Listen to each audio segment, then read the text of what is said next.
ఆకాశం వైపెత్తి ప్రభా నీకు వందనాలు, ఈ అవకాశం ఇచ్చినందుకు నీకు స్తోత్రాలు నాయన. చెప్పండి, దేవా నీకు వందనాలు, ఈ అవకాశం ఇచ్చినందుకు కృతజ్ఞతాస్తుతులు చెల్లిస్తున్నాం. ఆమేన్. హల్లెలూయా. నాకు ఈ అవకాశం ఇచ్చిన దేవునికి తన రక్తముతో కడిగి నన్ను కొని తన పని నమ్మకంగా చేస్తానని అప్పగించిన దేవదేవునికి కృతజ్ఞుడై ఉన్నాను.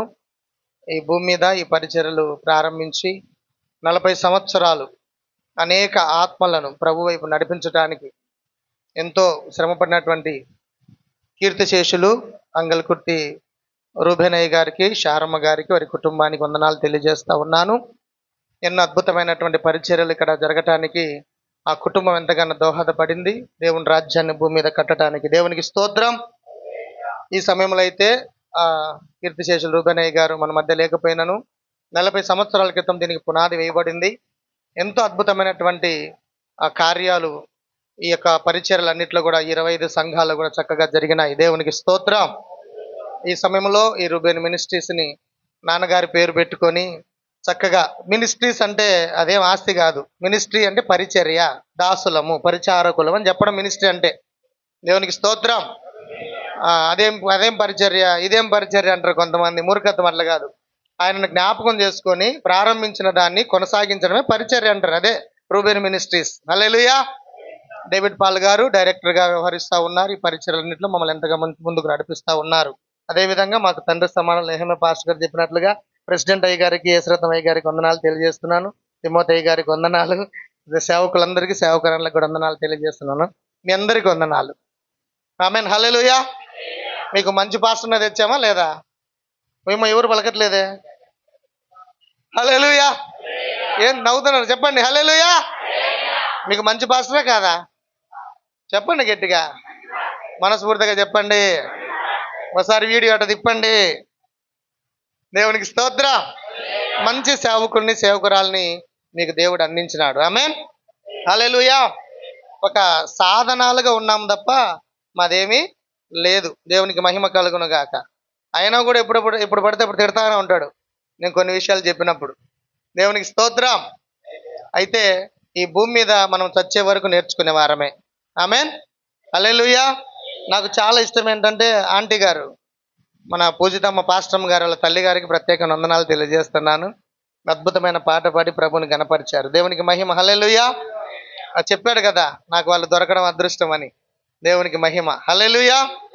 చాలా సంతోషం. మీ పక్కన వాళ్ళని ఒకసారి చేయి పట్టుకోండి. హలో, ఆర్ యు లైవ్ అనండి. బతికే ఉన్నారా? Are you move? కదులుతానే ఉన్నారా? హల్లెలూయా. కారణం ఒకటే, ఈ పరిచర్య మీద దేవుని కృప ఉంది.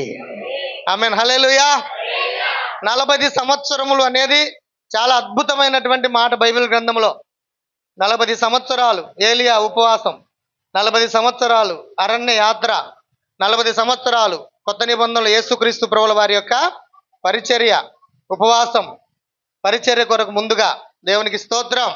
హల్లెలూయా. 40 సంవత్సరాల మన రూబేన్ మినిస్ట్రీ పరిచర్య కొనసాగిస్తున్నారు. మేము ఇక్కడ ఉన్నాము, దేవుడు మాకు ఒక మంచి అడ్రస్ ఇచ్చాడని జ్ఞాపకం చేసుకున్న స్థానిక సంఘ కాపరికి నెహెమ్యాకు ప్రత్యేక వందనాలు తెలియజేస్తూ ఉన్నాం. మీ అద్భుతమైనటువంటి, చాలా మంది కృతజ్ఞత కలిగి ఉండరు. కృతజ్ఞత లేని వారు వేల కొలిదిగా కూలిపోతారంట. కృతజ్ఞత కలిగి ఉంటే వేల కొలిదిగా ఆశీర్వదించబడతారు, ఒక జనాంగముగా ఆశీర్వదించబడతారు. ఆమేన్. హల్లెలూయా. హల్లెలూయా. 2 చేతులు ఆకాశం వైపు ఎత్తండి ఒకసారి. నేను చెప్పిన మాట చెప్పాలి మీరందరూ, ఓకేనా? రిప్లై బాగుంటే సప్లై బాగా వస్తుంది. ఆమేన్. ప్రార్థన చేసుకుందాం. అలాగే చేయొద్దా? నా కోసం చేయండి. ప్రభా, ఏందో ఇందాక కుంటోళ్ళు, గూనెలు, గుడ్డలు అన్నారు, ఈడేమో నిలబడ్డాడు నాయన, ఒకసారి బలపరిచి వాడుకో, మాకు మంచి సందేశాన్ని ఇవ్వండి అని. హల్లెలూయా. హల్లెలూయా. హల్లెలూయా. స్తోత్రం. దేవా నీకు వందనాలు.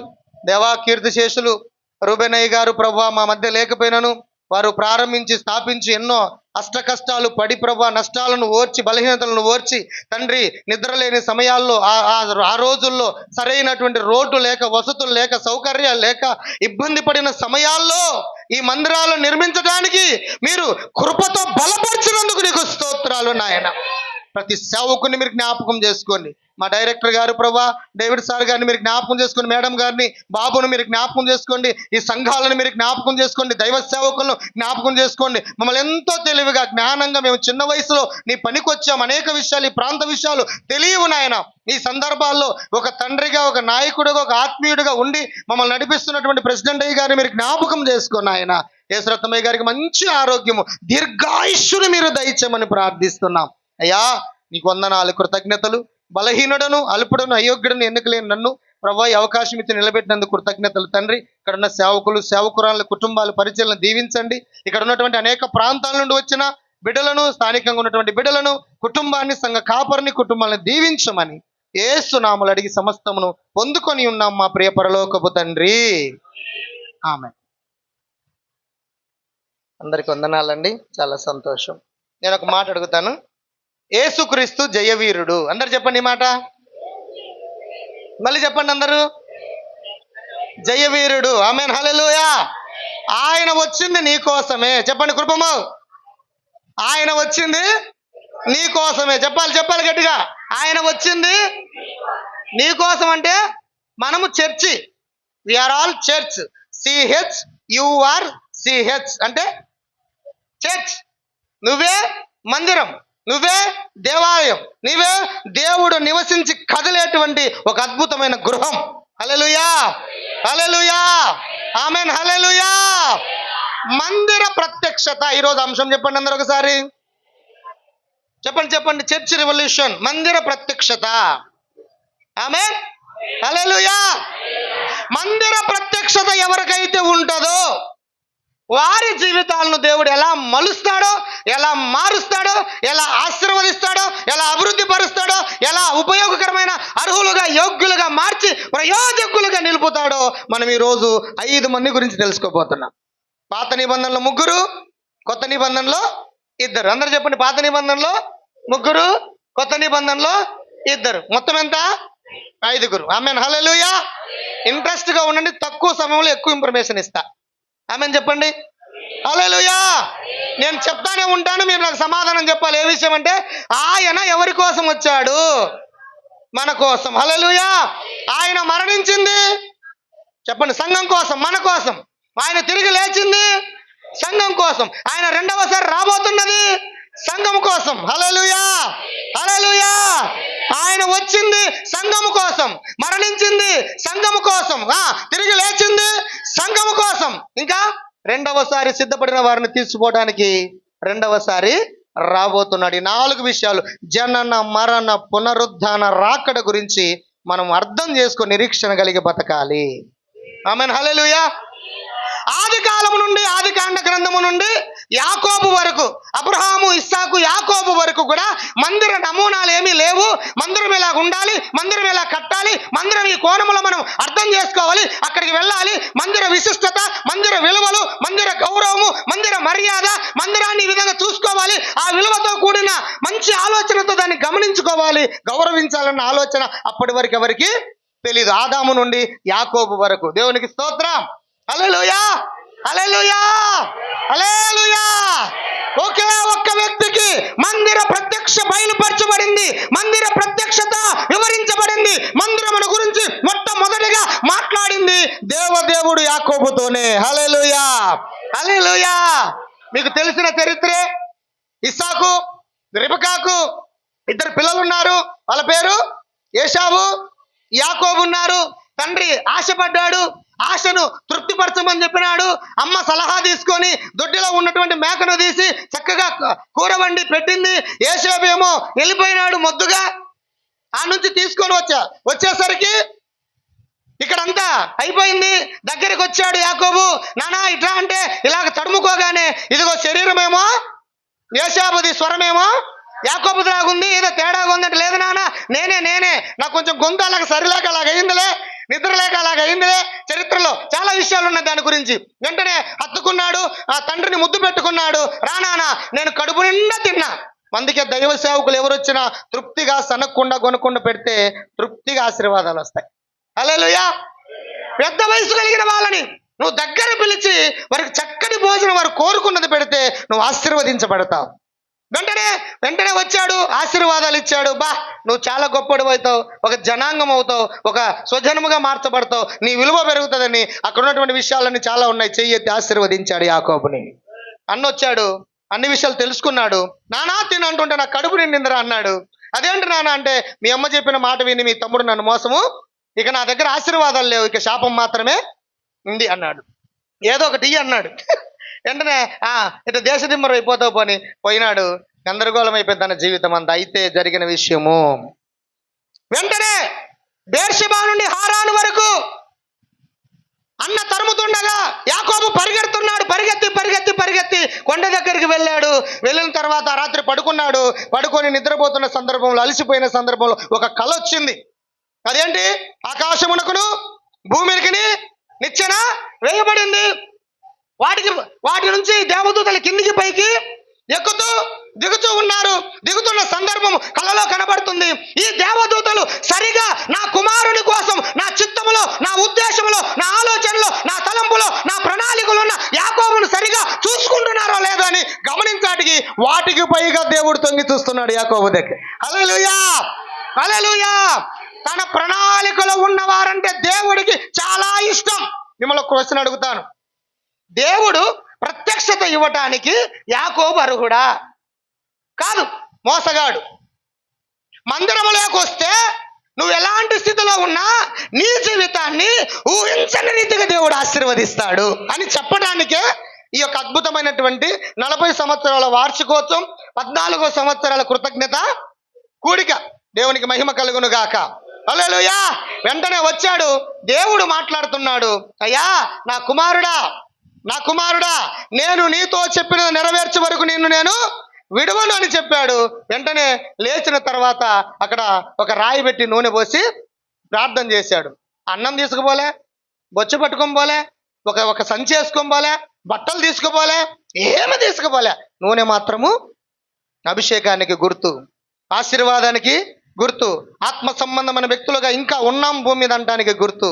అక్కడ నూనె పోసి ప్రార్థన చేశాడు. అక్కడి నుంచి బయలుదేరి వెళ్ళాడు. మీరు ఆలోచించాలి ఒక విషయం, అసలు మోసగాడికి ఏం ఆలోచన రావాలా? భయపడుతున్న వాడికి, కలవరపడుతున్న వాడికి, సమస్యలు ఉన్నవారికి, తరమబడుతున్న వారికి ఏం ఆలోచన రావాలా? ఏ కళ రావాలా? ఏ దర్శనం రావాలా? వాళ్ళన్నీ వచ్చి నన్ను మోసం చేసి వచ్చావు, చంపుతా, పొడుస్తా అనాలా? అదే కదా కళ రావాల్సింది. మీరు ఈ రాత్రి కొట్లాడతారు, రాత్రి అంతా గుర్తొస్తారా రారా? మామూలుగా చెప్తున్నా, గుర్తొస్తారు రారా? ఏదో వస్తారు, ఏదో చెయ్యాలని ఊహలు, తలంపులు, గొడవ పెట్టడానికి కులపోళ్ళు, ఇంటి పేరు కలిగిన వాళ్ళు అంతా ఒక టీం అయిపోతూ ఉంటారు, రకరకాల ఆలోచనలు చేస్తూ ఉంటారు. కానీ దేవుని ప్రణాళికలు ఉండే యాకోబుకు అన్న తరుముతున్నట్టుగా, పరుగులెత్తుతున్నట్టుగా కల రాలే. హల్లెలూయా. పరలోకానికి భూమి మీదకి నిచ్చెన వేయడం చూశాడు. హల్లెలూయా. నిచ్చెన వేయడం చూశాడు. దేవదూతలు ఎక్కుతూ దిగుతుండడం చూశాడు. వాటికి పైగా దేవదేవుడు బాగా విహంగ వీక్షణం అంటారు దాన్ని. చెప్పండి. విహంగ వీక్షణం అంటారు. తేరి చూడడం, పూర్తిగా చూడడం, ఏమాత్రము గ్యాప్ లేకుండా చూడడం. తన కుమారుడు, తన ప్రణాళికలో ఉన్నవాడు ఏ విధంగా ఉన్నాడు, అరణ్యములో క్రూర మృగాలు, విష సర్పాలు, రకరకాల ఉన్నటువంటి జంతువులు నా బిడ్డను చీలుస్తాయేమో అని చాలా శ్రద్ధగా విహంగ వీక్షణం చేస్తున్నాడు దేవుడు. హల్లెలూయా. అలాంటి అద్భుతమైన రీతిలో దేవుని యొక్క దృష్టిలో ఉన్నటువంటి వ్యక్తి పొద్దున్నే లేచాడు, మరలా బయలుదేరి బేర్షెబా నుండి హారానుకు వెళ్ళాడు. అక్కడ ఎవరున్నారు? మామ దగ్గరికి. స్తోత్రం. మామ దగ్గరికి వెళ్ళడం ప్రారంభించాడు. ఆ మామకు 2 కూతుర్లు ఉన్నారు. కళ్ళలో 2 కూతురు రాలే, నీళ్ళు ఇచ్చినట్టు రాలే, పలకరించినట్టు రాలే, అసలు ఏమి రాలే, అన్న తరిమినట్టు రాలే. దేవుని యొక్క ప్రణాళికలో ఉన్న ఈ వ్యక్తిని గురించి పరలోక దర్శనం వచ్చింది. అక్కడ మందిర ప్రత్యక్షత ప్రారంభమైంది. హల్లెలూయా, హల్లెలూయా. అర్హుడు కాదు, అర్హుడుగా చేసుకున్నాడు. అర్హత లేనివారు మందిరములోనికి వస్తే పాట పాడారు కదా, మందిరములోనికి రండి, వందనీయుడేసును చేరండి, మందిరములోనికి పడాలి.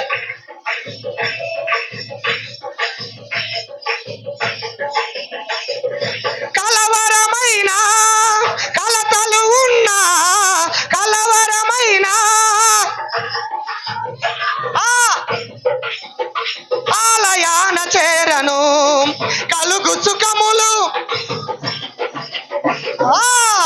మందిరములోనికి రండి, వందనీయుడేసుని చేరండి. హల్లెలూయా, హల్లెలూయా. మందిర ప్రత్యక్షత ప్రప్రథమముగా ఆది కాలం మొదలుకొని యాకోబు వరకు ఉన్నటువంటి ఆ స్థలములో ఏ నమూనా లేదు, కానీ యాకోబుకు మాత్రమే దేవుడిచ్చాడు. మోసగాడిని తలంపుల్లో ఉంచుకున్నాడు, బలహీనుడను భయముతో ఉన్నవాణ్ణి ఒంటరైన వాణ్ణి వేవేలుగా చేయడానికి దేవుడు ఇష్టపడ్డాడు. హల్లెలూయా, హల్లెలూయా. అయితే వెళ్ళిన తర్వాత ఈ మందిరంలో నూనె పోసి అటు రాయి నిలిపి వెళ్ళిపోయిన తర్వాత మళ్ళీ తిరిగి వచ్చి అదే ప్రాంతంలో తిరిగి వస్తున్నప్పుడు, బిడ్డలారా మీకు ఆశ్చర్యకరమైన విషయం ఏంటంటే 20 సంవత్సరాలు పట్టింది మళ్ళీ తిరిగి రావటానికి. 20 సంవత్సరాలు పట్టే లోపు అక్కడ అక్కడ ఇద్దరి భార్యల కొరకు, రాహేలు కొరకు లేయా, చెప్పాలి రాహేలు కొరకు లేయా కొరకు 14 సంవత్సరాలు కొలువు చేసి, ఒకటేమో అమ్మాయి కొరకు ఒకటేమో జీతం కొరకు పని చేశాడు. బిడ్డలారా మిగతా 6 సంవత్సరాలు, ఇప్పుడు 14 సంవత్సరాలు మరలా ఆ వృద్ధి పొందడానికి, తీసుకున్నటువంటి మంద వృద్ధి అవ్వడానికి 6 సంవత్సరాలు, జీతానికి 6 సంవత్సరాలు, అమ్మాయిల కోసం 14 సంవత్సరాలు, మొత్తం 20 సంవత్సరాలు అక్కడ ఉన్నాడు. అక్కడ నుంచి బయటకు వచ్చిన తర్వాత ఎక్కడ ఆ స్థలంలో పడుకున్నాడో, ఎక్కడ రాయి నిలిపాడో, ఎక్కడ నూనె పోసి ప్రార్థన చేశాడో, ఎక్కడ దైవ దర్శనాన్ని పొందుకున్నాడో అక్కడికి వచ్చి నిలబడి చెప్తున్నాడు, నాయనా నా తండ్రి అయిన దేవా, మా నాన్నకు దేవుడా, మా తాతకు దేవుడా, నాకు దేవుడిగా పరిచయం చేసుకున్న యెహోవా దేవా, అనువాడా, ఉన్నవాడా, సర్వ సృష్టికర్త, సార్వభౌమాధికారి, ఒక్కసారి నా మాట వినవా? ఒక్క చేతి కర్రతో వెళ్ళిన నేను 2 గుంపులుగా వస్తున్నానయ్యా. హల్లెలూయా.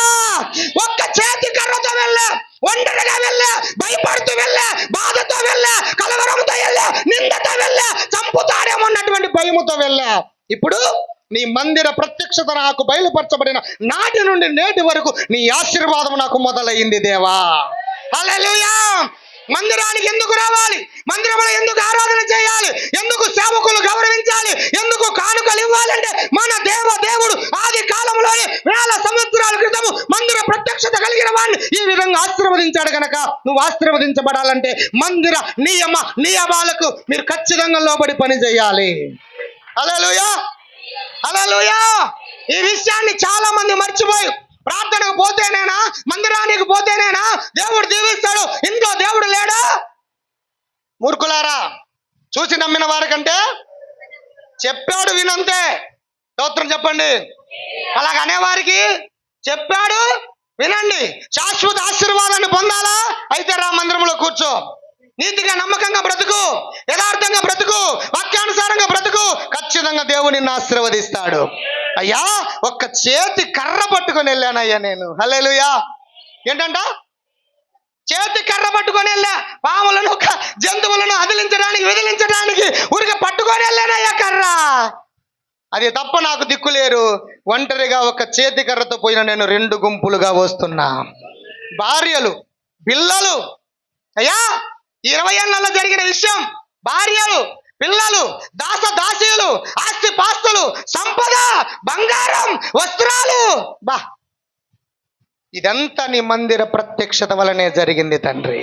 స్తోత్రం చెప్పండి గట్టిగా. హల్లెలూయా, హల్లెలూయా. ఇదంతా నీ మందిర ప్రత్యక్షత వల్ల జరిగింది తప్ప నా ఆలోచన కాదు. మోసగాన్ని నేను, అబద్ధికుడు నేను, విలువలేని వాడిని నేను, భయముతో పరిగెత్తుతున్న వాడిని నేను. నీవు నా ఎడల కలిగిన ఉన్నత ప్రణాళిక నాకు బయలుపరిచి నన్ను ఈ విధంగా ఆశీర్వదించినందుకు వందనాలు ప్రభువా. కృతజ్ఞత చెప్పండి అందరు గట్టిగా. కృతజ్ఞత, థ్యాంక్స్ గివింగ్ హార్ట్ ఉండాలా. కృతజ్ఞత లేకపోతే ఎవ్వరు ఆశీర్వదించబడలేరు.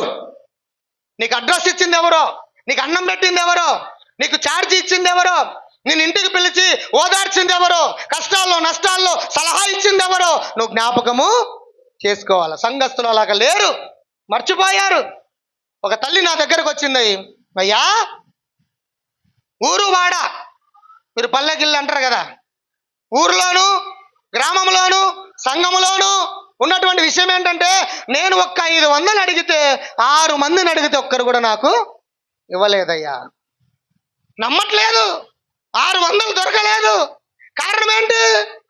కారణం ఏంటి? మందిరంలో నువ్వు ఉండాల్సిన రీతిలో ఉండకపోతే నీ ఆశీర్వాదం అనుభవించాలి. నీ కోసం సిద్ధంగా ఉన్నది నువ్వే అనుభవించాలంటే ఖచ్చితంగా ఈ నియమాలకు నువ్వు లోబడి బ్రతికి తీరాల్సిందే. ఆమేన్. హల్లెలూయా, హల్లెలూయా. నీ పక్కన వాళ్ళని తట్టండి ఒకసారి. మందిర ప్రత్యక్షత నీకుందా? ఒంటరిగా ఉన్నా, బలహీనతలో ఉన్నా, దరిద్రతలో ఉన్నా, ఇక్కడ ఈ రోజు నుంచి నువ్వు ఆశీర్వదించబడబోతున్నావు. చెప్పు, గట్టిగా చెప్పక. ఈ రోజు నుండి నువ్వు ఆశీర్వదించబడబోతున్నావు. నీ స్థితి మార్చబడబోతుంది. ఇక్కడ నీ దేవుడు వేల సంవత్సరాల ప్రవచనాన్ని నీ మీద వాగ్దానముగా పలుకుతూ ఉన్నాడు. ఆయన నేను నీతో చెప్పిన నెరవేర్చే వరకు నిన్ను నేను విడవను. హల్లెలూయా. ఎంత గొప్ప దేవుణ్ణి కలిగి ఉన్నాం. అవమానించవచ్చు, బాధించవచ్చు, అర్థం చేసుకోకపోవచ్చు, అపార్థం చేసుకోవచ్చు. భయపడద్దు. ఆయన మందిర ప్రత్యక్షత కలిగి ఆయన సన్నిధిలో ఆరాధించి చెమట్లు బట్టి వాయిద్యాలు వాయించి కేకలేసి స్వరమెత్తి ప్రార్థన చేసి ఆరాధన చేస్తూ ఉంటే ఈ శక్తితో కూడిన ప్రార్థన గొప్ప ఆశీర్వాదం మన మీదకి తీసుకొని వస్తుంది. హల్లెలూయా, హల్లెలూయా, హల్లెలూయా. అంత గొప్ప దేవుణ్ణి కలిగి ఉన్నాం. ఒంటరిగా పోయినవాడు అప్పుడు జరిగిన విషయం 20 ఏళ్ళకి అక్కడికి వచ్చాడు. ఈ విషయాన్ని జ్ఞాపకం చేశాడు. 2 గుంపులు చేశావు. కృతజ్ఞతలు ప్రభువా, మందిరం ఇక్కడ కట్టబడుతుంది. దేవునికి మహిమ. హల్లెలూయా. అక్కడ మందిరానికి రాగానే శత్రువు మిత్రుడిగా మార్చబడ్డాడు. చంపుతానని వచ్చిన వాడు కౌగిలించుకొని ముద్దు పెట్టాడు. తమ్ముడు, నీకేమన్నా కావాలా? ఆస్తులు, దాసులు, దాసురాళ్ళు నీకేమన్నా కావాలా? ఎవరన్నా కావాలా? రథాలు, రౌతులు నీకేమన్నా కావాలా? వచ్చిన వైడూర్యాలు నీకేమన్నా కావాలా? నేను కూడా తీసుకుంటే వద్దన్నా. నాకు మందిర ప్రత్యక్షత వలన నన్ను దర్శించిన నా దేవుడు ఈ 20 ఏళ్లలో సమస్తము సమకూర్చి నాకు చేతికిచ్చాడన్నా. హల్లెలూయా, హల్లెలూయా, హల్లెలూయా. సమస్తము సమకూర్చిచ్చాడన్నా. నాకు కొదవంటూ లేదు. ఎందుకంటే మందిర ప్రత్యక్షత నాకుంది. దాని విలువ నాకు తెలుసు. అక్కడ దేవుడు దిగుతాడు, ఆరాధన ఆగ్రానిస్తాడు, వర్షం అందుకుంటాడు, స్తుతి ఆరాధన ప్రభు తీసుకుంటాడు. అక్కడ నిలబడి చేస్తున్న మా మీదకి దైవ దీవెనలు వస్తాయి. ఆరాధిస్తున్న సందర్భంలో దేవుని పరలోకం మన మీద తెరవబడతాది. హల్లెలూయా. నీ కష్ట నష్టాలు, వ్యాధి బాధలు, సమస్యలు, మరణము, సమస్తము కీడులు నీ నుండి తొలగిపోతాయి. అంతగా దేవుణ్ణి ఆరాధించాలి మందిరంలో. హల్లెలూయా. అందరిలాగా మూర్ఖంగా ఉండద్దు, మూర్ఖంగా ప్రవర్తించద్దు. మందిరానికి ఉన్న విలువను మందిరము మీరు ఇవ్వగలిగితే, దాని విశిష్టతను కాపాడగలిగితే, దాని గౌరవాన్ని కాపాడగలిగితే, దాని విలువను కాపాడగలిగితే అక్కడున్న దేవుని సన్నిధి నిన్ను ఆశీర్వదిస్తుంది. హల్లెలూయా, హల్లెలూయా. ఈరోజు అనేక మంది మందిరాల్లో సెల్ ఫోన్లు చూసే వాళ్ళు ఉన్నారు, కామెడీ షోలు చూసే వాళ్ళు ఉన్నారు, మందిరం అంటే విలువ లేకుండా ఉండే వాళ్ళు ఉన్నారు, మందిరం తలుపులు తన్నిన వాళ్ళు ఉన్నారు. వాడెవ్వడు ఆశీర్వదించబడ్డాడు. వాడి ఘోరమైన నీచమైన స్థితి మనం కల్లారా చూస్తాం, గుర్తుపెట్టుకోవాలా. స్తోత్రం, హల్లెలూయా. దీని మీద హక్కు ఎవరికైనా ఉందంటే అది నియమించిన దేవునికే. హల్లెలూయా. తర్వాత పరిచర్య చేస్తున్న కాపరికి ఉంటది. ఆ విధానంలో పరిచర్య సంఘ బిడ్డలు నడవగలిగితే పరలోకం మీ మీద తెరవబడుతుంది, ఆశీర్వదించబడతారు.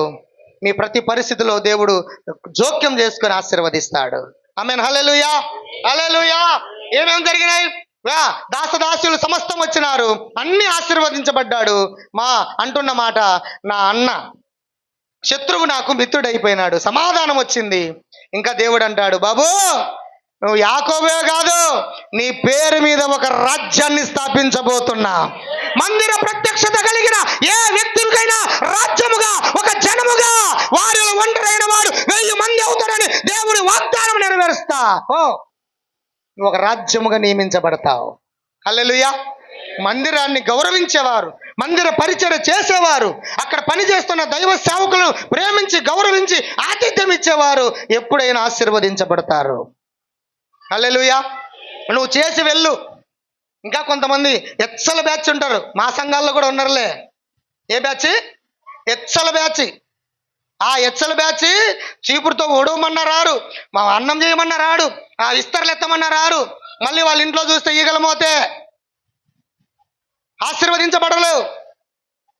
నాకు పని ఉంది, మా కుటుంబం ఏంది, మేము చర్చిలో పని చేసేది ఏందని ఒక అమ్మ సంఘంలో ఏంటంట, మరుసటి రోజు వెళ్ళిపోయింది వాళ్ళ మనమరాలు.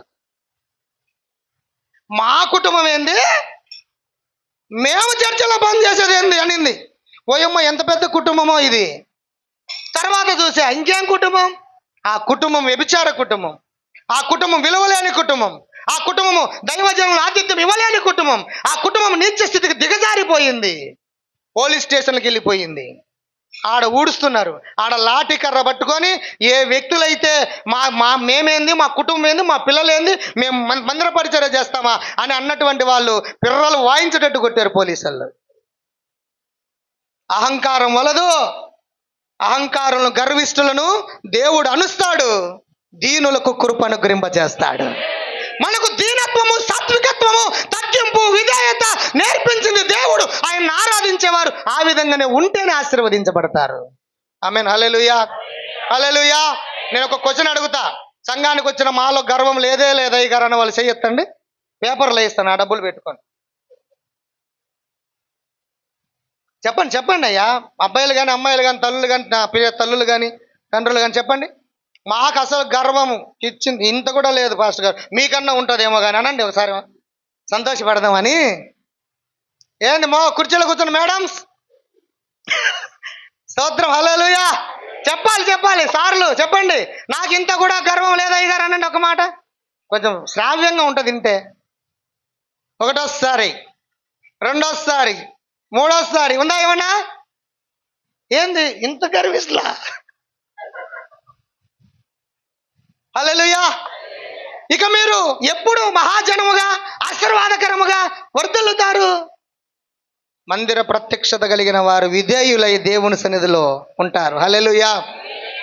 నేను ఒకసారి ఒక పాస్టర్ గారు ఒక మీటింగ్ పోతే ఒక వీడియో చూపించాను నాకు. ఆ దేశంలో ఉన్నటువంటి ఆ దేశ ప్రధాని మామూలు డ్రెస్సులో వచ్చి వర్షం వచ్చి నీరంతా చుట్టుకొని ఉంటే నడుముకు ఒక దట్టి కట్టుకొని చీపురు తీసుకొని మొత్తం ఊడుస్తూ ఉంది. అక్కడ ఉన్నటువంటి ఒక వ్యక్తి వచ్చి అడిగాడు, నువ్వు కొత్తగా వచ్చినావు, ఏ ఊరు నీది అన్నాడు. అది పరిచర్య చేస్తాడా, తర్వాత మాట్లాడతా సార్, ముందు పని అవ్వనివ్వండి అని. ఏమంత అహంకారం, ఏంది నువ్వు ఇంత నల్లగా ఉన్నావే, ఎవరు నువ్వు, ఎందుకు పరిచర్య చేస్తాను అని అంటే, దేవుని పని చేస్తాను, కొంచెం మౌనంగా ఉండండి. మొత్తం చిమ్మి శుభ్రం చేసి కుర్చీలన్నీ ఒక సైడ్ పెట్టి, అప్పుడు ఆమె కారు ఎక్కితే ఆ కారు దగ్గర 10 మంది ఎస్కాట్లు ఉన్నారు, బాడీ గార్డులు ఉన్నారు, వరుసగా 11 పెద్ద పెద్ద కార్లు ఉన్నాయి. ఆమె వెళ్ళి ఆ కారు దగ్గరకు పోయి ఈ ప్రశ్నించిన వాడు కారును చూసేసరికి వీడి కారును చూసుకుంటున్నాడు, ఆమె కారును చూస్తున్నాడు. అమ్మా ఎవరు ఇంత గొప్ప కారు ఒక ప్రధానికి తప్ప మన దేశంలో ఎవరికి ఉండరంటే, అయ్యా సార్ ఈమె ఈ దేశ ప్రధాని. హల్లెలూయా, హల్లెలూయా. ఎవరమ్మా నీకు నేర్పించింది ఈ పరిచర్య? ఈ పరిచర్య నేర్పించింది మా అమ్మ నాన్న నేర్పించాడు. మా తాత ముత్తాతల దగ్గర నుండి దేవుని మందిర పరిచర్యలో ఉన్నాము కనుక ఈ రోజు దేశమును పరిపాలించే స్థాయిలో నిలబడ్డామని చెప్పింది. హల్లెలూయా. ఈ రోజు దేశమును పరిపాలించే స్థాయిలో నిలబడ్డానికి కారణం ఒకటే, మందిర పరిచర్య నా తగ్గింపే. మాకు నేర్పారు మా తల్లిదండ్రులు. హల్లెలూయా. మరి నీకేముందమ్మా, 4 ప్లాట్లు, 18 ఉంగరాలు, 7 వారాల నగలు దిగేసుకున్నారు ఎవరన్నా? లేదు. ఎవరికైనా ఏదైనా కార్యక్రమం జరిగితే పొలమని మా పిల్ల పెళ్ళి ఏమన్నా ఇచ్చావా? ఎవరి దగ్గరకు పోయి అడుక్కున్న పరిస్థితి ఎందుకు వచ్చిందో చెప్పనా? నువ్వు ఇక్కడ తగ్గించుకొని దీవించే దేవుని వైపు చూడలేదు గనక ఇక్కడ మోకరిల్లని వారు లోకములో మోకరిస్తారు. ఎవరి దగ్గరైనా బానిసలు అవుతారు అక్కడ. అలా కాదు, నిన్ను పిలిచిన వాడు నమ్మదగినవాడు. మీ పక్కన వాళ్ళని తట్టి చెప్పండి, మర్చిపోయావేమో, నిన్ను పిలిచిన వాడు నమ్మదగినవాడు. బయట ఉన్న వాళ్ళు జాగ్రత్తగా వినాలా, నిన్ను పిలిచిన వాడు నమ్మదగినవాడు. మళ్ళీ చెప్పండి, నిన్ను పిలిచిన వాడు నమ్మదగినవాడు. హల్లెలూయా. మాట మార్చేవాడు కాదు. దేవునికి మహిమ. హల్లెలూయా. ఒక జనముగా చేశాడు, ఒక రాజ్యముగా చేశాడు. ఈరోజు ప్రపంచాన్ని ఏలుబడి చేస్తూ జ్ఞానాన్ని అందించినటువంటి దేశం ఏదైనా ఉందంటే ఈయన పేరు కలిగిన దేశమే ఇజ్రాయేలు దేశము. ఏమి ఇంత గొప్ప సాక్షి సమూహం మన మధ్య ఉండగా ఇంకా ఎందుకు మనం అనుమానిస్తున్నాం? ఇంకా ఎందుకు బద్ధకస్తులుగా ఉన్నాం? ఇంకా ఎందుకు తగ్గించుకోవట్లేదు? ఇంకా ఎందుకు దేవునికి లోబడట్లేదు? ఇంకా ఎందుకు సేవకులు గౌరవించట్లేదు? ఇంకా ఎందుకు మందిర పరిచర్య చేయట్లేదు? కారణం కారణం ఏంటంటే తరతరాల శాపము రక్తంలోనే ప్రవహిస్తే వాళ్ళు తగ్గించుకోరిక. నిన్న బాత్రూమ్ పడగొడుతున్నా మా చర్చి దగ్గర, బాగలేదు, పాస్టర్లు వస్తే నిండిపోయింది, మంచి కట్టుకుందాం కొంచెం ఉన్న దాంట్లో అని కట్టుకుంటుంటే ఒకడు చూస్తా పోతుంటే రే రే నాన్న ఇట్లా ఇట్లా మందిరం పని జరుగుతుంటే అటు పోతున్నావు అంటే అన్నాడు వాడు, నన్నేమన్నా పిలిచావా నువ్వు అంటున్నాడు. ఏంటంట, నన్నేమన్నా పిలిచావా నువ్వు అంటున్నాడు. అబ్బా నేను అనుకున్నా, నీ బాబుకి ఎంత పొగరుందో నీకంతే ఉందిరా, ఎందుకంటే రక్తం కదా ఇది, శాపం ఆ నుంచి ఇక్కడికి దిగింది. ఈడు కూడా రేపు వాడి బిడ్డలకి ఇదే బతికిస్తాడు. వాడి నాయన ఏం చేశాడు తెలుసా మీకు? ఉన్నటువంటి 6 ఎకరాలు అమ్మి వ్యభిచారాలు చేసి మొత్తం పోగొట్టుకున్నాడు. వీళ్ళకి ఇల్లు తప్ప దిక్కు ఇంకేం లేదు. నేను అప్పుడు చెప్పా, రే నీ బాబు నీకేమన్నా ఉంచాడా పొలం అన్నా? లేదన్నా అన్నాడు. నువ్వేమన్నా సంపాదించే శక్తి నీ దగ్గర ఉందా? లేదన్నా అన్నాడు. నీకు నీ ఇంటికి ప్లాస్టింగే లేదురా. కారణం ఏంటో చెప్పనా? నీ బాబు అహంకారము మిమ్మల్ని బికారులు చేసింది, జాగ్రత్త అని చెప్పిన. నేను లోబడనబ్బా ఆ విషయంలో. నేను చెప్పే విషయంలో నువ్వు బాగుపడ్డానికి ఎంతైనా చెప్తా, ఎంతైనా తిట్టించుకుంటా. స్తోత్రం చెప్పండి, హల్లెలూయా. గర్వం ఎవరికన్నా లేదా అంటే రింగ రింగ రింగ రింగ తిరిగింది మీకు తల. ఎవరినైనా ఏమన్నా అన్నాలా, ఎక్కువగా మాట్లాడానా, ఇప్పుడు నా దగ్గర లేదని ఎత్తితే అబ్బా అని అందరు నా వైపు చూస్తారని ఇంతమంది గిరగిర తిరిగింది మీ తల. ఇప్పుడు మెదడు ఆడికాడుకో పోయి వచ్చింది కదా. ఎందుకు తగ్గింపు లేదు అంటే రక్త శాపం అది. దీంట్లో కులానికి సంబంధం లేదు.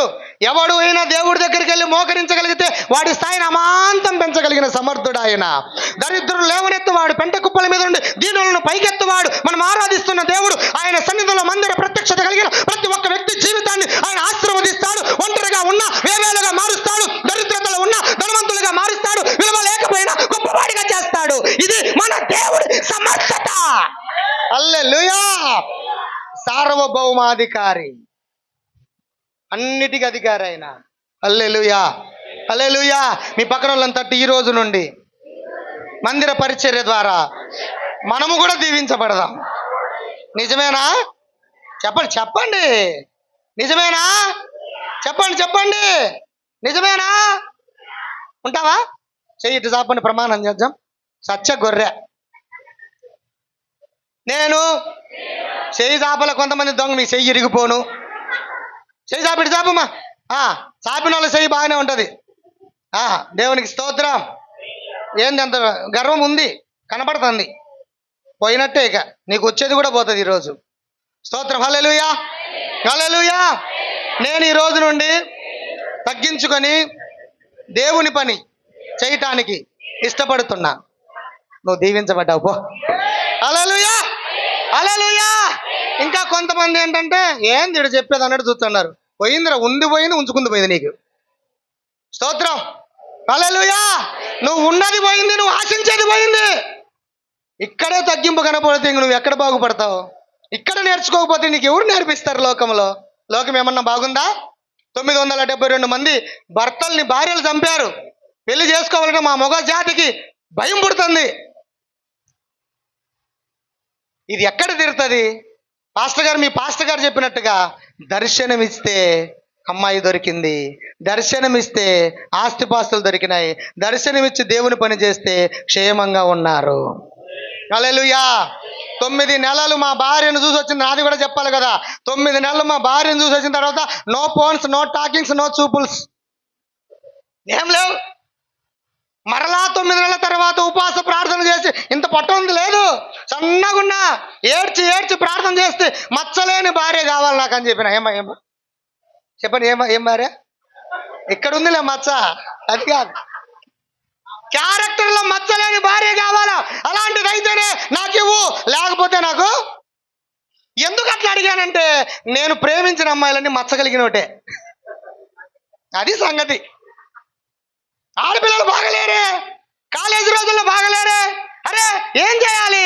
మచ్చ ఉంటే ఇదిగరే నేను ప్రేమించిన అమ్మాయిని అనిల్ గారు చేసుకున్నారా అనకూడదు ప్రవ్వా అని ఏడ్చిన.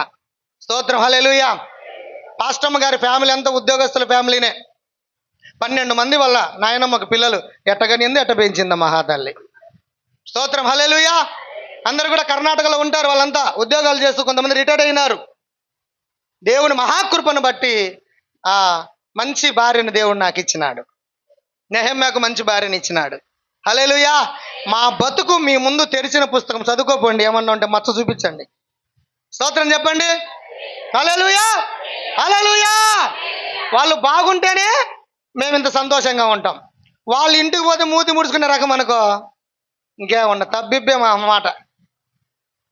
దేవునికి మహిమ కలుగును గాక. హల్లెలూయా. ఇంకొక భక్తుడిని మీకు చెప్తాను. దేవునికి స్తోత్రం. మొదటి భక్తుడు ఎవరు? యాకోబు. తన జీవితాన్ని దేవుడు ఆశీర్వదించాడు, మందిర ప్రత్యక్షత ఇచ్చాడు. ఎంతకు ఆత్మీయుడు కాదు, మోసగాడైనను దేవుని ప్రణాళికలో ఉన్నవాడు, పశ్చాత్తాపడి ప్రార్థన చేసిన వాడు, రాత్రంతా దేవుడితో పెనుగులాడిన వాడు కనుక ఆశీర్వదించబడ్డాడు. అక్కడ మందిరం ప్రారంభించబడ్డానికి దేవుడు దర్శనమిచ్చాడు. ఆమేన్, హల్లెలూయా. రెండవ వ్యక్తి, ముగిస్తున్నా, చాలా స్పీడ్గా చెప్తా. మోషే. చెప్పండి అందరు గట్టిగా, చెప్పండి గట్టిగా. మోషే. చూడండి, ఆ మాట చదివిస్తా. నిర్గమకాండం 25వ అధ్యాయం 8వ వచనం. మొదటిది యాకోబు పత్రిక, యాకోబు విషయం అయితే ఆదికాండ గ్రంథం 28వ అధ్యాయం 15 నుంచి 17 వరకు.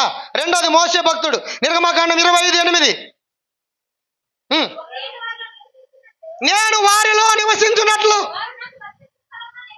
వారు నాకు పరిశుద్ధ స్థలము నిర్మింపవలెను, నేను నీకు కనపడినట్లు. చదవండి అంతేలే. మందిరం యొక్క ఆ రూపమును, దాని ఉపకరణములన్నిటినీ దాన్ని నిర్మించాలి. దేవునికి స్తోత్రం చెప్పండి గట్టిగా. హల్లెలూయా. మందిర ప్రత్యక్షత ప్రారంభమైంది అక్కడ. రెండవదిగా మోషే. మోషే ఆత్మీయుడా? చెప్పండి చెప్పండి చెప్పండి. స్తోత్రం. మోషే ఆత్మీయుడా? కాదే, హంతకుడు, పారిపోయి వచ్చిన వాడు. ఆత్మీయుడు కాదే. కానీ మోషేతో దేవుడు మాట్లాడుతున్నాడు. నేను మీ మధ్య సంచరించాలంటే, నేను మీ దగ్గర ఉండాలంటే నాకు ఒక అద్భుతమైన మందిరాన్ని కట్టు. అక్కడికి నేను దిగొస్తా, అగ్నిస్తంభముగా దిగొస్తా. పరిశుద్ధపరచుకోమని చెప్పు. ఇలా ఉండాలి నమూనా. అతి పరిశుద్ధ స్థలం, పరిశుద్ధ స్థలం, ఆవరణం, గంగాళం, ఇవన్నీ కూడా ఉపకరణాలు చెప్పినాడు. మోషే ఎప్పుడైతే ప్రత్యక్షత గుడారాన్ని ప్రారంభించాడో, ప్రపంచంలో నాయకుడు అని పేరు పొందినవాడు ఎవడైనా ఉన్నాడు అంటే, నాయకత్వ లక్షణాలు కలిగిన వాడు ఎవడైనా ప్రపంచంలో ప్రప్రథమంగా ఉన్నాడంటే అది మోషే పేరే చెప్తారు. హల్లెలూయా. ఎంత మంచి నాయకుడు. లక్షలాది మంది కాల్బలాన్ని, లక్షలాది మంది ప్రజలను, వారి విసుగుదలను, వారి సనుగుడును, వారి గొలుగుడును, వారి తిరస్కారాన్ని, వారి చిత్కారాన్ని, వారి అవమానాన్ని భరించి భరించి భరించి దేవునితో పెనుగులాడి మేలు పొంది, జ్ఞానము పొంది నడిపించిన మహానాయకుడు మోషే. అందుకే బైబిల్లో ఇద్దరినే మాట్లాడతాడు. అన్ని భరించిన వాడు ఎవడంటే, ఒకటి మోషే, రెండు యేసు ప్రభు. మంచి నాయకుడు, మాదిరికరమైన ఎవరంటే, ఒకటి మోషే, రెండవది యేసుక్రీస్తు ప్రభు. యేసుక్రీస్తు ప్రభు చచ్చేంత వరకు తన సహనాన్ని, ఓర్పును, సాత్వికత్వాన్ని ఉంచుకున్నాడు. సాత్వికత్వం అంటే అర్థం ఏంటంటే ద పవర్ అండర్ కంట్రోల్ అంటారు దాన్ని ఇంగ్లీష్లో. దాని అర్థం ఏంటంటే చేయగలిగిన శక్తి ఉండి కూడా దాన్ని లోబర్చుకునేదాన్ని సాత్వికత్వం అంటారు. Hallelujah, hallelujah. The power under control. అలా ఉన్నప్పుడే వారు నాయకులైనారు. ఈరోజు ప్రపంచానికి దిక్సూచిగా మారినారు. ఎలా నడవాలి? ధర్మశాస్త్రం ఎక్కడి నుంచి వచ్చింది? ఎవరి వలన వచ్చింది? ఆదికాండము, నిర్గమకాండము, లేవికాండము, సంఖ్యాకాండము, ద్వితీయోపదేశ కాండము, ఇవన్నీ ఎక్కడి నుంచి వచ్చినాయి? చెప్పండి చెప్పండి గట్టిగా. మోషే. ప్రపంచానికి దిశానిర్దేశాలు చెప్పి ప్రపంచంలో 252 దేశాల పైన ఉంటే ఐక్యరాజ్య సమితిలో ఆ రాజ్యాంగం అంతా మన బైబిల్ గ్రంథములో మోషే రాసిందే. హల్లెలూయా. పాటిస్తున్నారా లేదా? This is the leadership. Amen, hallelujah, hallelujah. నేను వారి మధ్య సంచరించేటట్టు నాకు పరిశుద్ధ స్థలాన్ని నిర్మించు, ప్రత్యక్ష గుడారాన్ని నిర్మించు. అలా నిర్మిస్తే నేను అక్కడికి వస్తా, మీ మాటలు వింటా, మీ ప్రార్థన ఆలకిస్తా, మిమ్మల్ని బాగు చేస్తా, మీరు ఎలా వెళ్ళాలి, ఎలా వెళ్ళాలో, శత్రువుని ఎలా జయించాలో సలహాలు ఇస్తా. నేను అక్కడికి దిగాలంటే నాకు మందిరం ఉండాలన్నాడు. హల్లెలూయా. విలువ లేనివాడు, నరహంతకుడు, యోగ్యత లేనివాడుగా పిలువబడ్డాడు. అలాంటి వ్యక్తితో మందిర ప్రత్యక్ష గురించి దేవుడు మాట్లాడినాడు. మీ పక్కన వాళ్ళని తట్టండి. ఎప్పుడైనా చర్చికి పోయి ఊడువమ్మ అని ఎప్పుడైనా మాట్లాడినాడా దేవుడు? లైట్ పోయింది ఏమని ఎప్పుడైనా మాట్లాడినాడా దేవుడు? కుర్చీలు లేవు ఎప్పుడైనా మాట్లాడా? ఆ ఫ్యాను తిరగలేదు ఎవరైనా మాట్లాడారా? అయ్యి మాట్లాడు దేవుడు. అసలు పాస్టర్ గారు ఈరోజు ఏం చెప్పాడు, మా గురించే చెప్పాడు, ఇదే మాట్లాడతారు. అది సంఘం. స్తోత్రం, హల్లెలూయా. లోకంలోకి వెళ్ళొద్దు, నిబంధనలతో ప్రభువులో ఉండండి. మందిర ప్రత్యక్షతతో మీరందరూ ఆశీర్వదించబడతారు. ఆమేన్, హల్లెలూయా, హల్లెలూయా. ఇంత గొప్ప నాయకుడు చరిత్రలో ఎవరైనా ఉన్నాడంటే నిలిచిపోయిన వాడు ఈయన పేరే చెప్తారు కనుక ప్రపంచంలో ప్రఖ్యాతిగాంచిన నాయకత్వం కలిగిన వ్యక్తి ఈయన. దేవునికి స్తోత్రం. మూడో వ్యక్తి దావీదు. అందరూ చెప్పండి గట్టిగా, చెప్పండి గట్టిగా. దావీదుకు ప్రత్యక్షత వచ్చింది. నువ్వు నాకు ఒక మందిరాన్ని కట్టు అనే మాట కంటే మందిరం కట్టడానికి అన్ని సమకూర్చుని మాట్లాడినాడు దేవుడు. హల్లెలూయా. దావీదుతో మందిర ప్రత్యక్షత గురించి మాట్లాడే దమ్ము దావీదుకుందా? పవిత్రుడా? కాదే. హంతకుడు, ఒక వ్యభిచారి. హంతకుడు, ఒక వ్యభిచారితో దేవుడు మాట్లాడినాడు. ఇవన్నీ ఎందుకు చెప్తున్నానో తెలుసా? పనికి మాలిన వారమని దేవునికి దూరంగా ఉండే వాళ్ళందరూ మందిరానికి రాగలిగితే పనికొచ్చే యోగ్యమైన వ్యక్తులుగా, పాత్రలుగా దేవుడు ఆశీర్వదిస్తాడని చెప్పడానికే విషయాన్ని తెలియజేస్తున్నాను. హల్లెలూయా. ఒక అనిల్ అనేవాడు గొప్పవాడు కాదు. మీ పాస్టర్ గారు లాగా పెళ్లి కాకముందు నీతిగా బతికిన వ్యక్తులం కాదు. కాలు ఇరుగుతే వచ్చింది పరిచర్యకి, కరెంటు తగిలితే వచ్చిన పరిచర్యకి, ఉరిపడింది. నాగపట్నంలో సముద్రంలో కొట్టుకొని పోయినా నాకు తెలియకుండానే, ఓ మరియమ్మ, ఓ యేసు ప్రభు, నేను నీ సేవ చేస్తా, నన్ను బతికిస్తే అంటే ఎప్పుడో పావు గంటకు తీసుకొస్తే ఊపిరాడక పడిపోయినా. సముద్రంలో అలా తీసుకొచ్చి పెట్టి ఎన్నో ఇబ్బందులు, యాక్సిడెంట్, ఎన్నో సందర్భాల్లో బాధలు పడి, కష్టాలు పడి, నష్టాలు పడి అనుభవించి, నా కుమారుడా అనిలు, నేను ఎన్నుకుంటున్నా జనములకు ప్రవక్తగా, నిన్ను ఎన్నుకుంటున్నా అన్య జనులకు ప్రవక్తగా, నిన్ను ఎన్నుకుంటున్నా, రా నా సేవ కంటే. నాకు అర్థం కాలే ఈ స్టైలు, ఈ బాధ ఇవన్నీ ఎవరు వదిలిపెడతాడు? విభూతి పెట్టేవాడిని, స్టైల్గా వాచి, షూ వేసేవాడిని. అప్పుడు నడక కుంటి నడక కాదండో, మంచి నడకే. థ్యాంక్స్ అయ్యా, మంచి నడకే. దొరికేవాడిని కాదు. అయినా దేవుడు పట్టుకున్నాడు. ఈ విషయాన్ని ఎందుకు చెప్తున్నానంటే, ఆ వయసులో కూడా, లోకంలో ఉన్నప్పుడు కూడా, ప్రేమలో ఉన్నప్పుడు కూడా, లోక సంబంధమైన పరిస్థితులు ఉన్నప్పుడు కూడా నేను దేవుని మందిరం అంటే భయపడి బతికేవాడిని. స్తోత్రం చెప్పండి. ఆ మందిరంలో ఆత్మీయ తల్లిదండ్రులైనటువంటి వ్యక్తులు ఉంటే వాళ్ళు మాకు మంచిగా గైడ్ చేశారు. నానా ఇది పద్ధతి కాదు, ఇది పద్ధతి అని చెప్పగానే నేను దానికి లోబడ్డాను. మందిరాన్ని చిమ్మిన నైటే దేవుడు నాతో మాట్లాడినాడు. హల్లెలూయా. నాటి నుండి నేటి వరకు నీతిగా, నమ్మకంగా ఆయన పని చేయటానికి దేవుడు కృప చూపినాడు. హల్లెలూయా. హంతకుడు ఉరియాను చంపించాడు. వ్యభిచార సంబంధమైన మనసు కలిగి, కుష్టు కలిగిన వాడిగా ఉండి పాపం చేశాడు వేరే శరీరముతో. అలాంటి వాడితో దేవుడు మాట్లాడాడు, మందిరం కట్టాలన్నీ సమకూర్చన్నాడు. స్తోత్రం చెప్పండి. మనల్ని బాగు చేసేది మందిరం. మందిరము ఒక పవర్ హౌస్. ఇక్కడ శక్తి జనరేట్ అవుతుంది. హల్లెలూయా. మందిరం ఒక బెతస్తా కోనేరు. ఇక్కడ స్వస్థతలు జరుగుతాయి. మందిరము అజ్ఞానులకు జ్ఞానాన్ని బోధించే స్థలము. మందిరం ఒక వ్యాయామ కళాశాల, మందిరం ఒక పాఠశాల. ఇక్కడే పరలోక సంబంధమైన పాఠాలు నేర్చుకుంటాం మనము. దేవునికి మహిమ కలుగునుగాక. హల్లెలూయా, హల్లెలూయా. మరొక వ్యక్తి, నాలుగో వ్యక్తి పేతురు. అందరూ చెప్పండి, ముగిచేస్తున్నా. పేతురు, అందరూ చెప్పండి. పేతురు. నాలుగో వ్యక్తి ఎవరు? మొదటి వ్యక్తి యాకోబు, రెండో వ్యక్తి, మూడో వ్యక్తి, నాలుగో వ్యక్తి పేతురు. పేతురు అస్సలు మందిర ప్రత్యక్షత పొందడానికి అర్హుడా? కాదు. ఎందుకు కాదు? అయ్యా, ఆయనతో 3.5 సంవత్సరాలుండి, ఆయనతో తిరిగి తిని, ఆయన గొప్ప అద్భుతాలు చూసిన వాడు. అందరూ వచ్చి యేసుప్రభువును పట్టుకోగానే ఒక మాట అంటాడు, యేసుప్రభు ఎవరో నాకేం తెలుసు. అందరము ఎపోదు ధరించాం, అందరం వస్త్రాలు ధరించాం, అందరం అంగీలేసాం, నాకేం తెలుసు యేసుప్రభు అన్నాడు. బొంకినవాడు.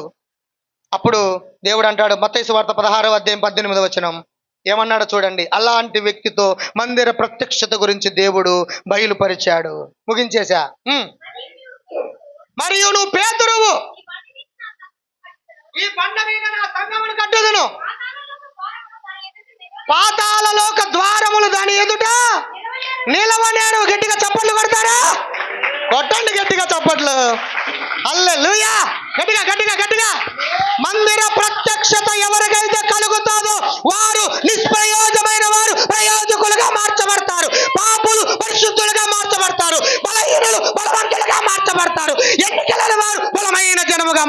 కడతారు. హల్లెలూయా, హల్లెలూయా. పేతురుకు అర్హత లేకపోయినా అంటాడు, హలో నువ్వు బండవు, నేను నీ మీద నా సంఘాన్ని కడతా. హల్లెలూయా. నా ప్రత్యక్షత ఇస్తున్నా నీకు, పో అన్నాడు. దేవునికి మహిమ కలుగును గాక. అయినా నేను నీ మీద నా సంఘం కడతా. నన్ను వద్దన్నావు, తెలియదన్నావు, కానీ నీ సంఘం కడతా నీ మీద. ఆమేన్, హల్లెలూయా. 5వ వ్యక్తి ముగిస్తున్న అపోస్తుడైన పౌలు. ఆమేన్, హల్లెలూయా.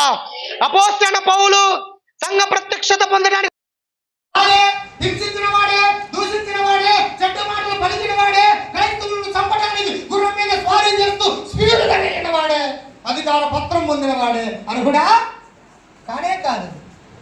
బట్ దేవుడు తనతో మాట్లాడినాడు, నీవు నాకు ప్రయోజనకరమైన వ్యక్తిగా మారుతా. హల్లెలూయా, హల్లెలూయా. అన్ననే ప్రవక్త దగ్గరికి వెళ్తే ఏమన్నాడండి? అయ్యో వాడు మంచోడు కాదయ్యా, వాడు మంచోడు కాదయ్యా, సౌలుగా ఉన్నాడయ్యా, వాడిని దమస్కు మార్గంలో నేను పట్టుకున్నానని దేవుడు మొత్తుకుంటున్నా కూడా ప్రవక్త అంటున్నాడు వాడు మంచోడు కాదంటున్నాడు. లోకం మంచోడు కాదంటాడు, దేవుడు అంటున్నాడు నా దృష్టితో చూస్తే నువ్వు మంచి వ్యక్తిగా మార్చబడతావు. హల్లెలూయా.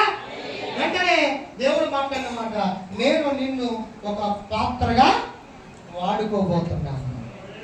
వెంటనే ఆ రోజుల్లో 20 సంఘాలు కట్టాడు, 14 పత్రికలు రాసి మనకిచ్చినాడు. ఈ రోజు సంఘ స్థాపనలు జరుగుతున్నాయి. సంఘంలో స్త్రీలు ఇలా ఉండాలి, యవనస్తులు ఇలా ఉండాలి, యాజకుడు ఇలా ఉండాలి, యాజకురాలు ఇలా ఉండాలి, పరిచారకులు ఇలా ఉండాలి, సంఘ పెద్దలు ఇలా ఉండాలని చెప్పి బోధించి దిశానిర్దేశాలు నిరూపించిన వ్యక్తి అపోస్తుడైన పౌలు. హల్లెలూయా. మందిరం యొక్క విశిష్టత, విలువ, గౌరవం ఇది. నువ్వు మందిరానికి వస్తే నువ్వు గొప్పగా ఆశీర్వదించబడతావు. నీ మందిర పరిచర్యలో సహకారులుగా ఉంటే, ఉపకారులుగా ఉంటే దేవుడు నిన్ను యోగ్యమైన వ్యక్తిగా గొప్ప చేస్తాడు, నిన్ను ఆశీర్వదిస్తాడు, నీకు మేలు చేస్తాడు, వేవేలకు దీవెనకరమైన వ్యక్తిగా నిన్ను ఆశీర్వదిస్తాడు. అట్టి కృప దేవుడు ఈ సంఘమునకు వింటున్న బిడ్డలకు దేవుడు దయచేయుగాక. అవకాశం ఇచ్చిన నాయకులకు, స్థానికులు, సేవకులకు నాకు తెలియజేస్తున్నాను. దేవునికి స్తోత్రం చెల్లి. మరి చక్కటి వర్తమానం మనకు అందించిన పాస్టర్ గారికి మన సంఘం తరపున, అలాగే నా తరపున, కుటుంబం తరపున హృదయపూర్వక వందనాలు. మరి కొన్ని విషయాలు మరి పెద్దయ్య గారు మనతో పంచుకుంటారు. దానికి ముందుగా ఒక పల్లవి చరణం పాడుకొని దేవునికి స్తోత్రం చెల్లిద్దాం. ఒక్క నిమిషం అందరూ లేచి నిలబడదాం. కొద్దిసేపు కూర్చున్నారు కదా, ఒక్కసారి లేచి నిలబడి మళ్ళీ వెంటనే మనం కూర్చుండిపోదాం. ఏం కాదు, మన ప్రతి నెల అలవాటే. ప్రతి నెల చివరి శుక్రవారం మనం